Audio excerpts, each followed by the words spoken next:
moto soit moderne rétro, elle doit être la fusion parfaite du passé et du présent.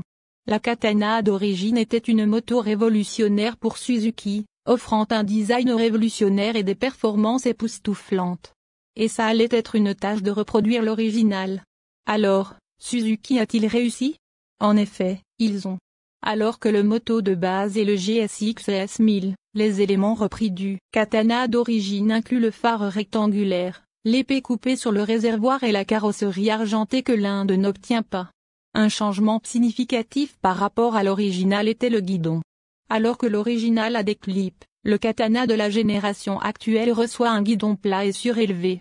Maintenant, ce carénage de phare surbaissé ne se marie pas naturellement avec un guidon surélevé, mais donnez-lui un peu de temps, et il s'enfonce. À l'arrière, la queue trapue à fière allure, et Suzuki, dans le but de garder la section de queue bien rangée, a attaché la plaque d'immatriculation à un petit garde-boue qui à son tour est attaché au bras oscillant.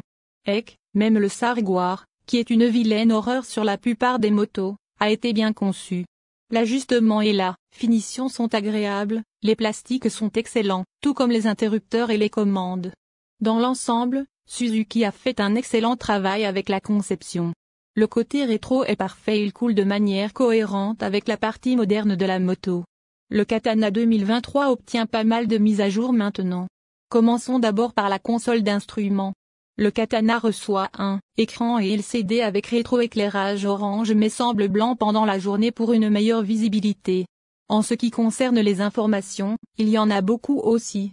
Cependant, si le compte-tours et le compteur de vitesse sont faciles à lire, les informations plus petites ne le sont pas. De plus, nous aurions préféré un TFT couleur pour une moto de cette gamme de prix.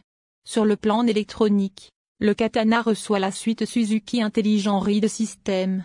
Cela comprend le sélecteur de mode Suzuki Drive, à savoir A, B et C, l'anti-patinage à 5 réglages, le levier de vitesse rapide bidirectionnel, l'accélérateur aide bivire, l'assistance à bas régime pour éviter le calage et l'assistance au démarrage facile Suzuki, qui aide à démarrer le vélo en appuyant une seule fois sur le bouton d'allumage et en n'ayant pas à le tenir jusqu'au bout. À l'avant de la suspension, vous obtenez une fourche avant entièrement réglable et un amortisseur réglable en précharge et en détente, tous deux fournis par Kayaba. Pour transporter rapidement le puissant Katana, le freinage est assuré par deux étriers Brembo montés radialement qui mordent fortement sur des disques de 310 mm à l'avant, et un seul disque à l'arrière. Mais il n'y a toujours pas de ABS de virage ou de contrôle de lancement, ce qui, selon nous, aurait du sens dans un meurtrier nu comme le Katana. À sa sortie, la Katana d'origine était l'une des motos de série les plus rapides. Ce manteau est maintenant géré par le puissant Hayabusa. Le Katana dans son avatar actuel ne bat pas de tels records de vitesse, mais est là pour vous rappeler le passé glorieux de Suzuki. Cela dit, ce n'est pas en reste. En fait, c'est le nu le plus puissant avec 152 chevaux et 106 Nm de couple. Mais avant d'en venir à la conduite, regardons l'ergonomie. Balancer une jambe est la première chose que vous remarquez est le large guidon droit. L'assise est large et l'amorti est juste ce qu'il faut. La hauteur du siège est plus grande à 825 mm, et la large base du siège n'aide pas non plus. Même avec une taille moyenne de 5 pieds 9 pouces, j'étais sur la pointe des pieds. De plus, pesant 217 kg, il n'est pas vraiment facile de sortir d'une place de stationnement étroite. Mais une fois en déplacement, tout ce poids disparaît rapidement. Le siège est légèrement incliné vers l'avant et les repose-pieds arrière lui confèrent une position de conduite agressive malgré le guidon surélevé. Mais lorsqu'il n'est pas en mode attaque, il est également assez détendu, comme je l'ai découvert lors de mon passage de 200 km sur autoroute et en ville. Passons maintenant à la partie équitation. Niché entre les jambes se trouve le même moteur GSX R 1000K5, qui est maintenant dans son avatar le plus mis à jour et le plus civilisé. Ce moteur ne se sent pas aussi raffiné qu'un Hayabusa et est un peu bourdonnant par nature mais loin d'être envahissant. Ce qui est également génial, c'est la gestion de la chaleur.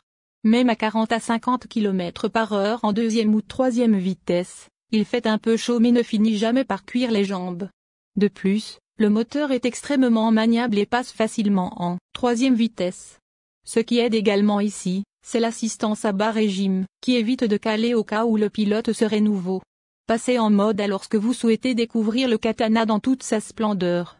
Dans des conditions humides, les Dunlop Sportmax ont eu du mal à réduire toute la puissance avec le voyant de contrôle de traction clignotant en première et deuxième vitesse. Le Katana Tier4 n'est pas assez pour vous faire peur. La poussée est forte mais linéaire. C'est assez excitant pour les pilotes expérimentés et pas trop intimidant pour ceux qui passent à une moto d'1 litre non plus. Bien que les performances soient fantastiques, ce qui ne l'est pas, c'est la portée. Avec un maigre réservoir de carburant de 12 litres, j'étais déjà à court de carburant avec seulement 140 km/h au compteur journalier. La maniabilité est également impressionnante, d'autant plus que la Katana n'est pas une moto légère.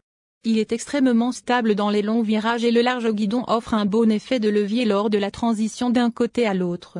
La qualité de conduite, comme dans toutes les Suzuki, est tout simplement phénoménale. Il n'est pas nécessaire de penser aux conséquences d'une mauvaise passe car le Katana l'accepte avec aplomb. La Katana est tout aussi à l'aise en ville que sur les autoroutes et les virages, ce qui en fait une moto idéale au quotidien.